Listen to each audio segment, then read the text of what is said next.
আসসালামু আলাইকুম প্রিয় খামারি ভাই ও বন্ধুরা, আপনারা যে যেখান থেকে দেশ কিংবা প্রবাস থেকে কাছে কিংবা দূরে আপনারা যেখান থেকে আমার এই ভিডিওটি দেখতে পারতেছেন, আমি সবাইকে জানাই ঘাস টিভি বাংলা চ্যানেলের পক্ষ থেকে আন্তরিক শুভেচ্ছা এবং অভিনন্দন।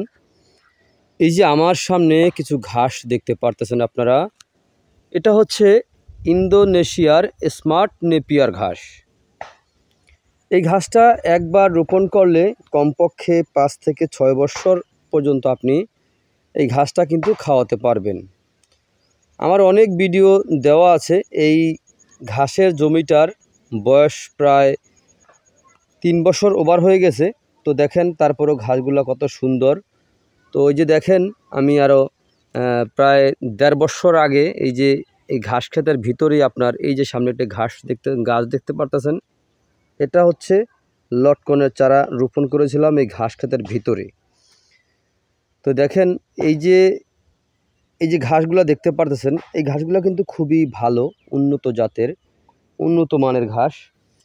যদি কোনো ভাই আপনারা গরু ছাগলের খামার গড়তে চান, তাহলে আমি বলবো খামার গড়ার পূর্বেই আপনারা আগে অবশ্যই ঘাস চাষ করবেন, কারণ ঘাস হচ্ছে গবাদি পশুর প্রধান খাদ্য।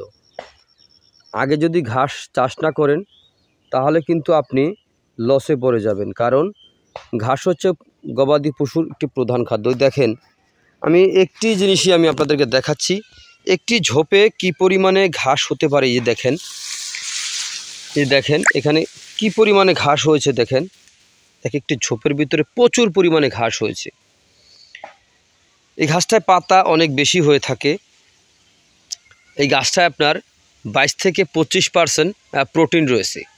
এই কারণে এই ঘাসটি খাওয়ালে আপনার ষাঁড় গরুর মাংস বৃদ্ধি হবে অথবা আপনার দুগ্ধজাতীয় গাভীর দুধও বৃদ্ধি হবে। এর কারণ হচ্ছে 22 থেকে 25% প্রোটিন রয়েছে। এই ঘাসটি রসালো, মিষ্টি স্বাদযুক্ত ঘাস।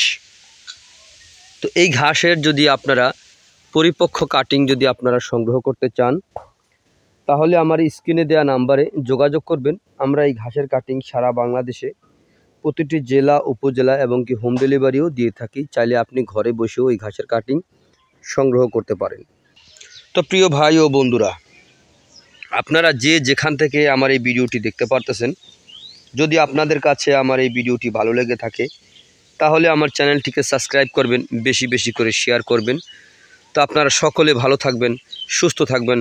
আসসালামু আলাইকুম ওয়া রাহমাতুল্লাহি ওয়া বারাকাতুহু।